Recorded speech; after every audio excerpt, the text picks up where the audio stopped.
Hip politics, baby.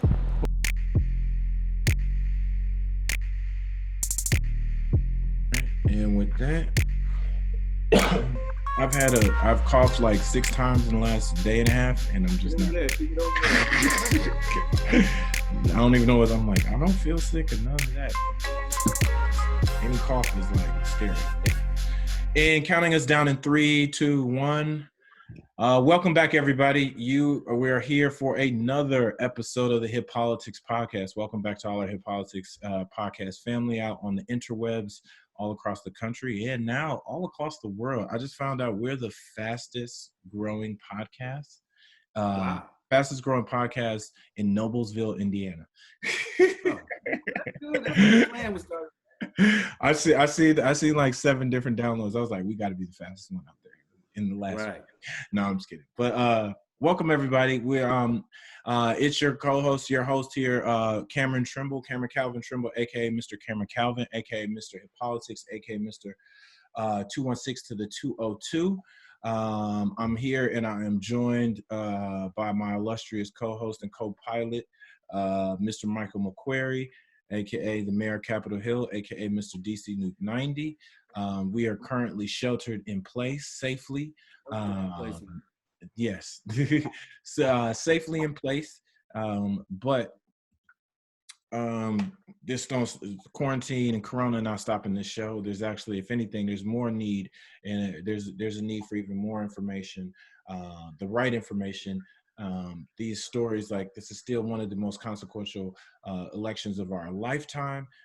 If anything, this COVID-19 crisis has only exacerbated that and like pointed spotlight on how important like government response really is. People, I think 45 and a lot of his ilk has tried to reduce the government imprint, tried to slander that name, and rightfully so, even though our government has done a lot of almost every group in this country wrong at some point. It is still needed, and is a government, being in a democracy, this is our government. This is a government by the people and for the people. And if anything, the response in this crisis is showing that how important competent, quality, caring government is. In that vein, our guest today is looking to become one of those at the highest national level, and not just state in his home state of Kentucky, but at the national level. He's a transformative leader and looking to currently a candidate for U.S. Senate in Kentucky. We have Mr. Charles Booker. Charles, welcome to the podcast. How are you doing? Let me just go back before you jump in. Charles, as people may know or don't know, in Kentucky, he is the youngest state legislature of color, the youngest Black state legislator. He currently is a member of the Kentucky House of Representatives in the 43rd District, and he is a Democratic candidate for U.S. Senate in 2020 for Kentucky. So welcome to the show, Charles. Thank you, brother. It's good to be with y'all. Hey, it's good to have you, my friend. Also, he's a member of Kappa Alpha Psi. Absolutely. I got the pen on. You can't see it. I got the hat on. All day. That definitely helps. That definitely helps. Well, Charles, how are you doing today? How's the weather out in Kentucky? All things considered, your family and those loved ones, how are people holding up so far? Well, this is a tough time for sure, man. A lot of folks are making life adjustments. A lot of folks are losing their jobs, trying to figure out how they're going to keep food on the table. It's a scary time. And considering all that, I'm encouraged. I'm feeling good. I got 2 little girls, a 6th grader and a preschooler. And so we're teaching them at home, trying to keep the curriculum going. And I just want to commend all of the teachers for your service. Yeah. There is no way I could do this work consistently. So, but we're feeling good. We're taking precautions, working with the governor and in the legislature, trying to continue to get relief out to families. And we're locking arms to get through this time together. Yeah, this is again, as I said in the intro, this is a time where people who all say the government is not really, it doesn't work for us, or isn't needed, let's shrink the government. It's like, and now everybody realized what a competent, caring, and compassionate government that we do need in place. when literally lives are on the line, people's livelihoods are on the line, even if you don't get sick or catch COVID-19 or catch the coronavirus or develop the COVID-19 illness, everyone's life is impacted. Economic impact, there's so many different things that are happening now. Plus 20 plus million people are supposedly now have recently lost their jobs, and that number is only going to increase.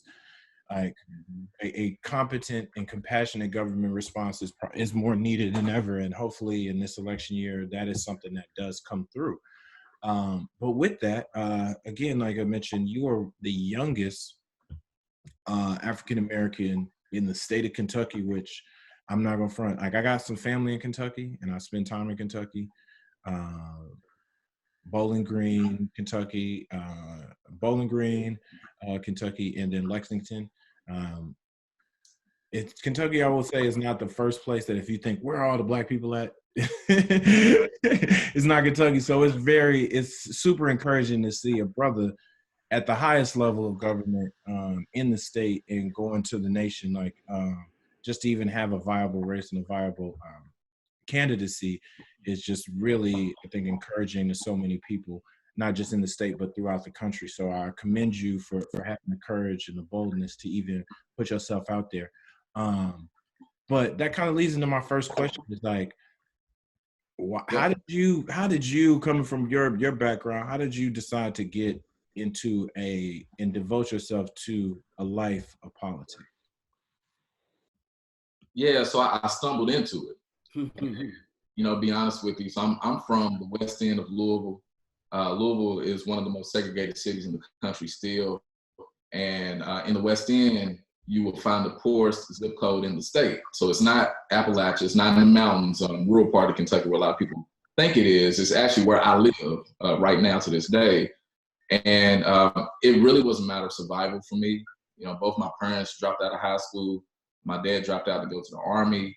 My mom dropped out to be mom number 2 because my family is huge. So my grandparents had 11 kids biologically, and then they opened their house to foster care for my entire life and adopted the last 7 when they got too far up in age. And so my mom was like mom number 2, so we never had a lot.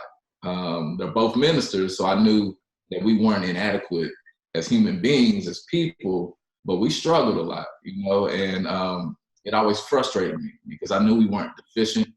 I knew we weren't, lazy or morally inept, all the stuff that you might hear that someone like Mitch McConnell would want to convey. And I think what really set it off for me is seeing my mom go without eating so I could eat. I'm a type 1 diabetic, and having to ration my insulin because we couldn't afford it. Just seeing all those types of traumas. And I've had 4 cousins murdered the past 4 years consecutive. And though the weight of all of these challenges, structural challenges, made me feel a conviction to do something about it. And so I worked my way into every level of government, met the mayor of DC, and my brother, and really just fought to get into the spaces where policy and budgetary decisions are made. And so I'm honored to be in the state legislature because there's not a lot of people that look like me there. And not a lot of folks from marginalized, underserved communities that are there, which is the majority of Kentuckians. And that's my charge, is to change that and break those barriers down so that poverty isn't generational anymore. That's what's up. So Charles, now Kentucky is mostly sort of like a rural state, and you're kind of from Louisville, which is kind of urban. How do you plan on kind of putting those two together with your campaign and what you're trying to do? Yeah, I think that's really the power of this moment. We're going to beat Mitch McConnell. First, I got to make that clear. This is not for moral victories. We're not here to just raise issues. We're going to beat Mitch McConnell. But bigger than that, it's the work that you actually speak to in terms of, we have these structural barriers, these silos that keep a lot of communities divided, and that's really why I went to Frankfurt to work in the state legislature. I was a legislative analyst there, and I became a director of fish and wildlife. So I went all over Kentucky, and of course, as a state legislator. And the thing that I've known to be true, it is yet to be disproven, is when you sit down with folks, no matter where you're from, when you start to talk to them, Right. you tell your story, you always see how much you have in common. And all this will take is the people realizing that, wait a minute, we shouldn't be fighting one another. There's a real barrier that's blocking our progress. And in this race, it's Mitch McConnell. And so I just go all over Kentucky telling my story. You know, no matter where you're from, you know what it's like to see jobs leave, struggle to keep the lights on, work hard just to struggle. There's a lot of folks dealing with health challenges. So when I talk about being a diabetic and nearly dying from that, Right. people get what that's about, you know. And what I tell everybody is no matter what color you are, Mitch McConnell's screwing you. Right. And I think this is a moment where so many folks have their back against the wall that they're ready to do something different, even if that meant taking a chance on Donald Trump, which I've like been really digging into, like how that happened and why. And a community like mine where we get ignored, no one talks about us. Right. All across Kentucky feel that, and had leaders that said, "Wait a minute, now I give a damn about you. Let me sit down and talk about your challenges. The system is broken. I'm gonna call it out. I'm not gonna play politics."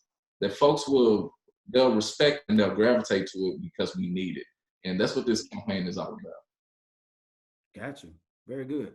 Very good. So tell me something. What was your experience on the Hill? What you do, and how does that transform you to your campaign now? Wait, before you go there, make sure you explain that. So you used to be a staff. Were you a staffer or intern on the Hill? Capitol. I interned during law school. So that was like in 2008, right up until I graduated in 2010. So I would make the trip up to DC every break, and I was interning for Congressman Gregory Meeks out of New York. Came up there during the height of financial reg reform, immigration reform, and of course, you know, ACA. And that was life-changing for me. One, I got to meet a lot of folks that helped to show me what the path forward could look like. Cause you know, I'm from the hood, you know, none of my family is involved in politics, you know, and a lot of folks where I'm from don't trust it because we just trying to survive. They all corrupt. They don't care about us anyway. And I really wanted to get into these spaces and to come to the Hill and to see deliberations on issues that would transform millions of lives, and to see people working through the night, trying to do better for folks. Like, it really made me see what's possible. I actually had a conversation while I was interning with someone you'll remember, Mike, and they were telling me then that, like, well, Charles, I could see you run for office one day. My response was, I hear you, but it's hard for me to believe that because I've never seen it. And, you know, the response was, sometimes you got to be what you need to see. And to be in this moment, walking in those steps, knowing that, man, I come from a legacy in Kentucky where I've had family enslaved in Kentucky. I've had relatives lynched in Kentucky. My granddad fought for desegregation. You know, like my cousins that were murdered. Like, I'm carrying a lot of that. And to be able to come to the Hill and see what's possible lets me know we're gonna go back there and do some good for Kentucky, man. Right. So tell me, so what are some of the priorities in your race? What are you trying to bring to the forefront? What do you want people to know? Yeah, so this race is about the people of Kentucky. Like I said, we're gonna get rid of Mitch, but this is about us. And the big thing for me, the driving force behind all the policies that I believe in, is generational power. Right.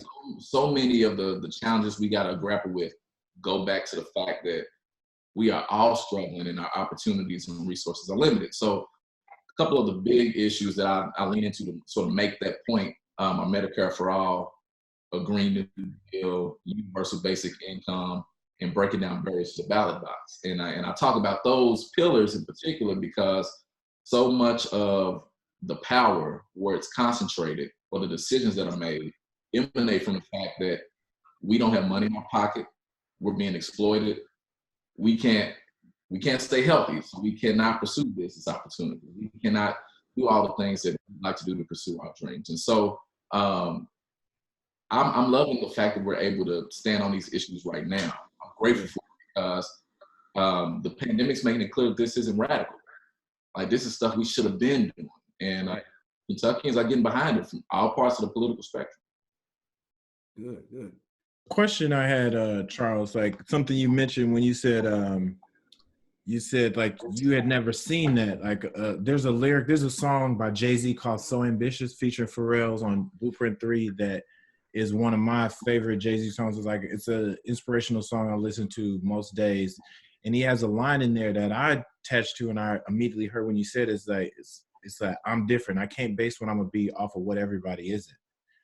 And I realized that like you said, you had never seen that, but you've lived that and said like I can't base what this state needs and what my people need based off what other people have not seen. Clearly it hasn't worked, so it doesn't exist and it hasn't existed, and you haven't based that. But you are facing an uphill challenge, so I'm curious, not being intricately up to date on like the internal politics and the politics of the race. Can you just tell us about like and now that we're all sheltered in place and these primaries, so many different things have up in are kind of up in the air. Can you just give us some updates on like when is the race? Has it moved to being? Do you know if the race has been moved to being fully like vote by mail, or what are some of the in this current time and period? What is the race going to look like? Yeah. So, well, first of all, the election date was moved back to June 23rd. I was advocating for in the legislature. I think that was the right response to make sure we have provisions in place so folks aren't jeopardizing their lives to vote. Our history is too full of that. We don't have to do that. But then also, no excuse absentee ballot is something that we're working on as well, that's going to be a big help. The Democratic caucus is strongly in support, and the governor is in support of as well, mail-in voting. The Secretary of State is pushing back, so we're sort of going through that right now. And it looks like there's going to be a way to hopefully have it in place for the general election.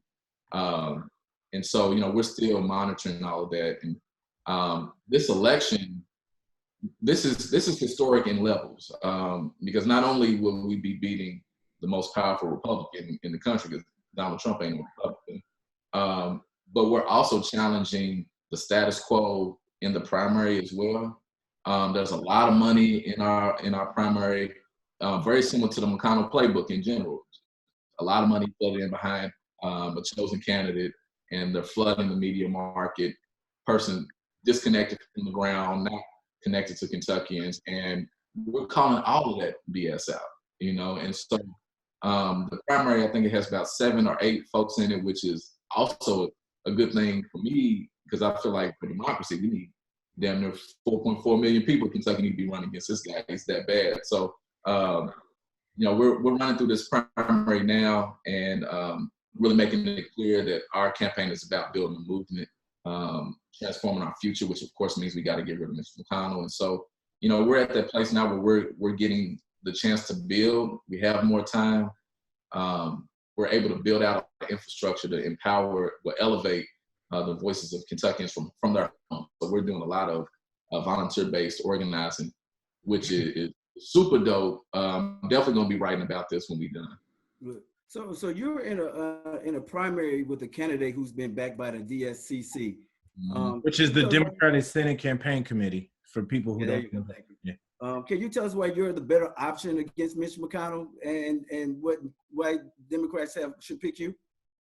Yeah, absolutely. Well, the first thing for me is I don't play politics. I'm not here to be protested. I can't be bought. That's not how we were taught. That's not how we were built. And I live the struggle that a lot of politicians talk about, and Mitch McConnell doesn't even acknowledge exists. And so when I show up, people know that I'm fighting from the heart and I'm fighting for them, and I'm not playing the same political games and screwing us for generations. And just a point that just blows me away is Mitch McConnell was elected 2 weeks after I was born. Wow. So the man's been in office my entire life and has really built a model off of screwing Kentuckians, And as an elected official, the only elected in this race, I had to work with our own mini Trump. Matt Bevin was a mini Donald Trump.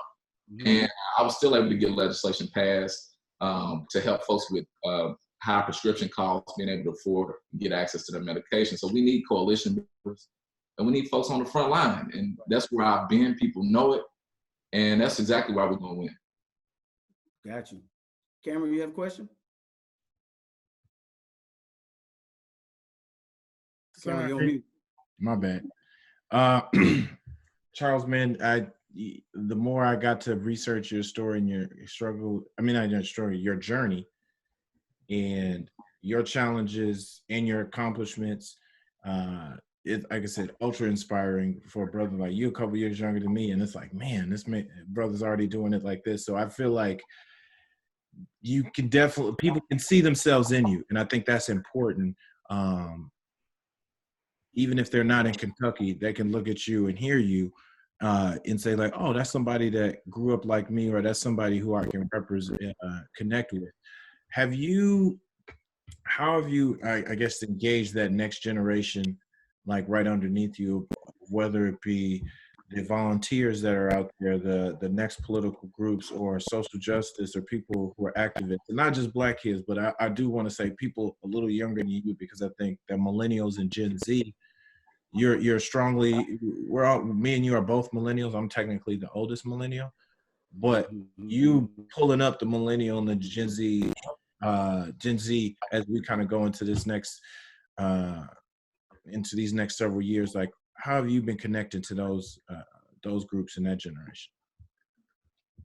Yeah, that's we can't call it the X factor anymore, because we need to lead with this, but engaging our young leaders and not just equipping them, but letting them drive and have a say and be accounted for is really the basis of all the work that I've been doing. And I was working with an organization called Cities United, which is focused on working with mayors around the country to reduce gun violence. And the central piece to that is making sure that the folks that are most affected, which are our young folks, are driving the solutions, are leading the conversations, and not just being consulted when we decided. And I think by leading into that model and, still dealing with a lot of the struggles that many young folks face, like I still got student loans. I don't think I'll ever pay them off.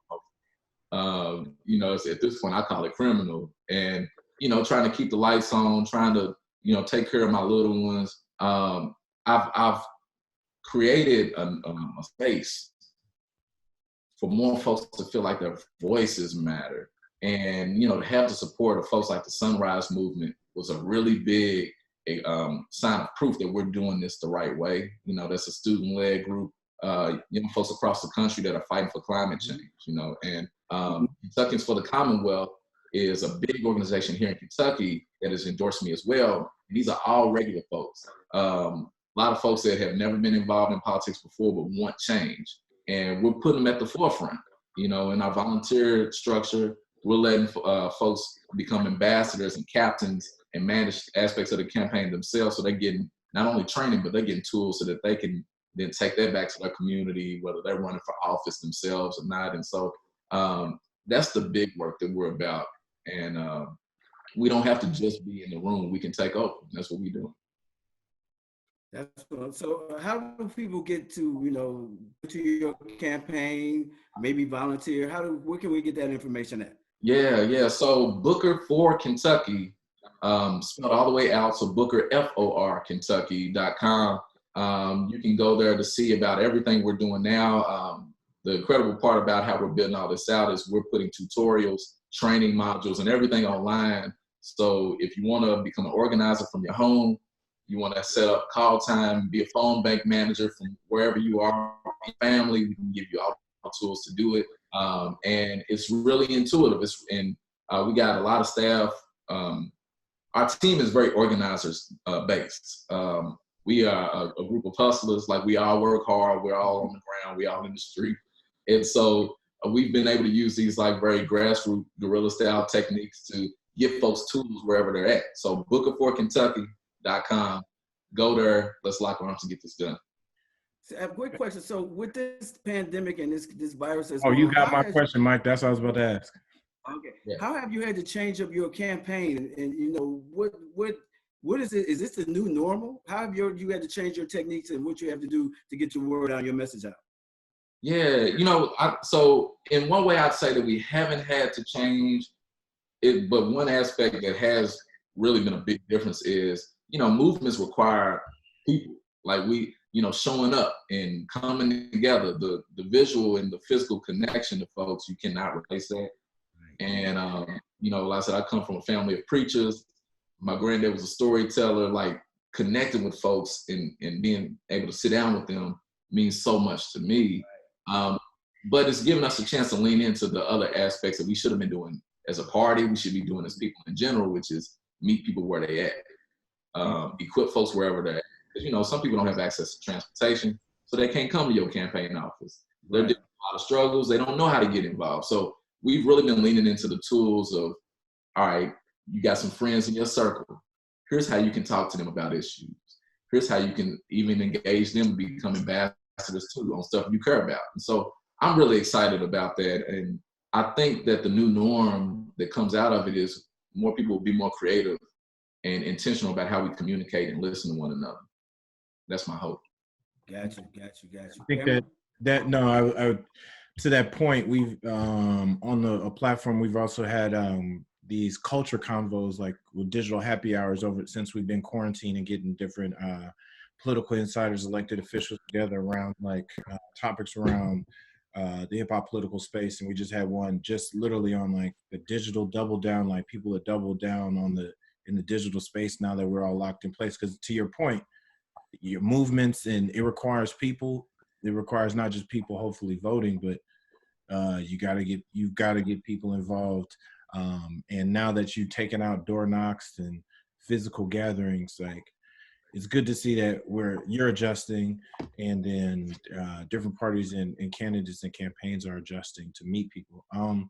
Well, this has been, I've learned a lot, and this has been a very cool, just an exchange. Like I said, it's super inspirational just for me personally, and I know probably for so many of our viewers and listeners, just to know that there's somebody like this is possible. Like, you're not running for, you're already in the House of Representatives for your state, which is a huge freaking deal to begin with. But to be running for U.S. Senate, we just had Jamie Harrison, who's another Black Democratic candidate down in South Carolina. And I don't even know if there's ever been a time that this many viable candidates are even out there, let alone running at the same time, let alone with the opportunities and ability to win, and the representation we do already have in the Senate, and like the potential to grow. So it's an exciting time for. Cameron, I was telling him the other day that it's the candidate out in Georgia who has raised more money than both of the sitting Senate, the young lady who got appointed, and her candidate. This is a good year for people that look like us to be running for Senate. Yeah. I'm proud to be a part of it, man. I think this is a moment where people realize we got to step up. And let me ask you real quick, what's the demographics of your campaign and your volunteers? Are they young? Are they old? Or, Yeah, that's the dope part about it. It's like, it's really intersectional. It's a lot of young people that are helping to organize, a lot of student groups from our universities around the state. But we also have, a lot of our elders have come in and said, all right, we're not super comfortable with using things online, but we're willing to learn. And so, this is really a teaching moment. It's a moment for all of us to see we're in it together. I'm on shoulders, and young folks are ready to step up, and we bring them all together. That's the movement. That's it. Yeah. You want to take me to a signature question, Cameron? No. That's perfect. Signature, yes. Well, I wanted to, closing out, because I did have one very, very quick question about, and you touched on this, and then we'll go into top 5 that are alive. Mitch McConnell, people are calling him, he's got T-shirts that he embraced the nickname Cocaine Mitch and then Moscow Mitch, which is weird to me. It's like, dude, why were you even, like, I've seen him, he's like selling and profiting off of that, let alone, but this guy moves like the mafia. Like, he's wanted, like to said, he's screwing Kentcky. Like, you could read so many trusted articles and see so many things of how he's screwed the state over, how he's self-dealed, helping him and his wife and his cronies, things that he's done, so much legislation that could help so many more people that he's blocked. He's talked about consistently, and it's funny that like everywhere else in the country, I feel like if it was a national race for Senate in Kentcky, he would get voted out. Like He probably would get voted out. Say that again. People do not like him in Kentucky. Kentuckians do not like Mitch McConnell. So how is he? I mean, he calls himself the Grim Reaper too, which, you know. My question is, can you explain how has he gotten this far? Because I think you represent in this time specifically, and this I think it's come to a breaking point. So I believe in Kentucky that Kentucky is going to vote him out, and I think you will be that candidate, and it can be a candidate that can take over and be real leadership that we need. But I'm just curious, as a person not in Kentucky, how has this been happening for so long? Yeah, I mean, well, the thing is, he's an institution. And so people don't like him, but they don't know what different looks like. And Kentucky's been one of the most disenfranchised states in the country, which is why my priority as a legislator, the one thing I wanted to do was push restoration of voting rights. Because nearly 1 in 4 Black people in Kentucky couldn't vote. Plus 1 out of 10 overall in Kentucky couldn't vote because of a felony conviction. And then turnout is really low because, again, so many people are struggling. They see things stay the same way. What's the point? And that's why I'm telling folks, you cannot beat Mitch McConnell by just throwing money at him and playing that same old game. We got to inspire people to believe things can be different, and they want it. And the reason I know we can do this is I met Bevin. Like, I own Mini Trump, like I said, and it wasn't partisan. These were folks that were like, you know what? We don't like politics, but we can't stand being disrespected by this guy. And teachers organized, and they're not political people. They were just trying to take care of our children, our future. And they showed up, and we need that right now, and I think people see it. And to have a candidate that leans into that lives that struggle, that's speaking to young voices, speaking to people in space that have been ignored, is how we're going to get it done. Well, thank you. We gotta get it. We gotta get it done. We gotta get it done. Like, it used to blow my mind, like, logically, like, how is this guy still getting elected? Like, it's on TV every day. I read a million articles. He is right there. It feels like he's been bought and paid for by several other countries and interests, and like you can see they are drawing clear distinctions. Like, here, connect this dot here, and it's like Mitch McConnell, another 6 years. Mitch McConnell, another 6 years. So I'm really hoping for your candidacy. I'm really hoping to beat that guy. I think America will be off. I mean, I even thought, I'm like, man, why don't even a better Republican come in? Even if it's going to be, I mean, I'm not necessarily a Republican, but it's like, we got better ones than that. Like, but he runs the party. Like, he's built it all within himself. That's why I say he's an institution. And so it honestly hasn't crossed a lot of folks' mind that he could actually be beat. And once you introduce that as a real thing, it's taken off, man. So yeah, now we gonna get rid of him. We got you. And I know this is good for the whole country too. Exactly. Well, thank you. Well, we end. This has been a great, like I said, great, informative and inspirational interview. But we end. This is Hip Politics. The platform, the podcast itself, but the platform overall. Hip Politics is about mobilizing the political power of hip hop. We believe that hip hop, now being more than 40 years old as a genre, is now beyond just a music. It's the number one. It is the number one consumed music genre in the world, but it's the number one culture. It's uniquely started. It's an American-born thing, but now it's global. It's cross-generational. Jay-Z, my favorite rapper, just turned 50 in December. But you got Little Tecca, Little Mosey. You got NLE Chopper, some of these young up-and-coming who are doing millions of views online and streams are 19, 20 years old. You got Dr. Dre's almost 60. Ice-T is on Law & Order SVU. He's 65. So you got a spectrum of 30, 40, 50 years of people who are multi-generational, but they all connect to that same, connect to the hip-hop generation and connect to a same spirit, culture, a vocabulary, a understanding, and it's also multi-ethnic. Like, I mean, it's not just a Black thing. It's Latino. It's not just a minority thing. I mean, there's tons of white people all throughout, and it's not even just American. Like I said, there's some of the biggest b-boy challenges are in South Korea. I mean, you've got DJs in hip hop scenes from the UK to Germany to the African rap scene is and hip hop scene is blowing up.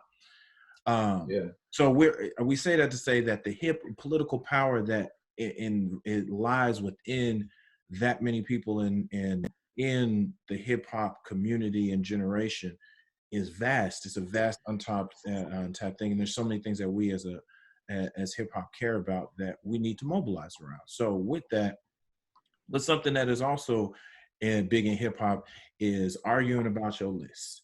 Like people time in and time out, you've been in a barbershop, you've been in a text thread, you've been in a dorm room, you've been on a street corner. I mean, you've been anywhere else, somebody's arguing, who's better than this? Tell me about this song.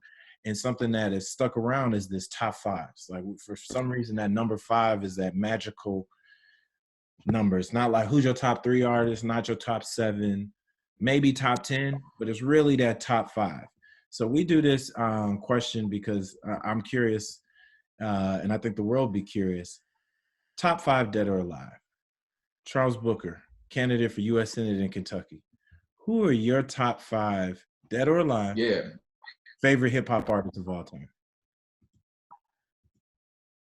Yeah, so it's funny because like if you follow me, every once in a while I'll put a rap up. Like I actually did a remake of Jack Harlow's "What's Poppin'." Like music is really important to me. It's he's from Louisville.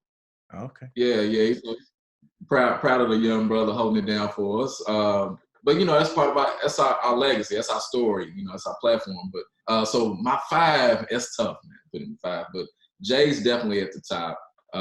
You know, then of course you got Tupac and Biggie, like which is really incredible how they were both able to be storytellers in like different spaces, which means a lot to me. Then I gotta put Kendrick Lamar in there. You know, for my generation, the way he was able to tell the story, and I keep going back to that. And then to round it out, which was tough, it was between T.I. and Wale. And I'm gonna go with T.I. Because T.I. put a couple songs out that like really changed my life. He had a song that was called "Doing My Job." Just doing my job. And he was like, "Yeah, we got lives we want to live life too. We got moms, dad, wives, kids just like you, but our options are few. Was hell in high school when you help them with the rent, lights, and the gas bill too." Like I felt that.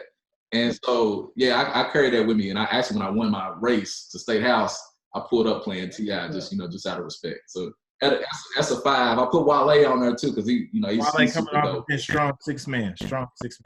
Yeah, 6 man. Well, Charles, thank you so much for joining us today. I thank you for being joining the the Hip Politics podcast. To all of our listeners, can you just phone number, email, how do people tap into your social media again? Yeah. If you want to get involved, especially all my brothers Cap Alpha Psi out there, all the young leaders, go to booker4kentucky.com. You can hit us up at cb@booker4kentucky.com. That'll reach out to me. And follow me on all the social media platforms, Booker, the number 4, KY. Let's connect. Let's make this happen. Appreciate that. Let's make this happen. Kentucky, booker4kentucky.com. Make sure y'all check that out. Also to our Hip Politics listeners, even though we're locked down, we still need the support. So if you'll see, we just dropped the new merch. You can find all of that at hippoliticspodcast.com. The website, hippolitics.org. What? Yeah. Oh, yeah. Charles, we got to send you a t-shirt. We got to send you a t-shirt. Yeah, for sure. I got you. But make sure you check us out at hippoliticspodcast.com. Check out the podcast. Please sure to share with friends, family, colleagues, anybody. We're on all platforms. We just launched. We actually just switched to anchor.fm. So that's our key platform. But again, you can find us on iTunes, SoundCloud, Stitcher, Apple Podcasts, Google Podcasts, and all other platforms all over the world. Just type in Hip Politics. And then also the video clips where our YouTube numbers have been going up. So appreciate all those that have been subscribing. Make sure you subscribe, youtube.com/hippolitics. We got some new digital shows that are also been launching and coming out. So check all of that out. But just thank you again. We really appreciate the listening. Really encourage people to please stay socially distanced. We're really trying to get through this as a country, as a people. Is safe and saving as many lives as possible. So please take that serious. It's not a hoax. It's not a game. Your life is, everyone's life is kind of interdependent right now. So no matter how rich, how poor, all these certain communities are getting hit harder than others, like mine, specifically Black communities, but it's something that's affected all of us. And that's because we got to take it serious. So please stay safe. We appreciate, make sure you follow Micth McQuarrie at DC Nuke 90 on all social. Make sure you follow me at Mr. Cameron Calvin on all socials. Again, thanks. We appreciate the support, and especially in times like this, we're going to keep giving you good content. We're almost coming up at the end of season 2. We're about 40 plus episodes in, so appreciate all the support. But with that, this has been another edition of the Hip Politics Podcast, and like that, we're out. Peace. I'm still trying to figure this out.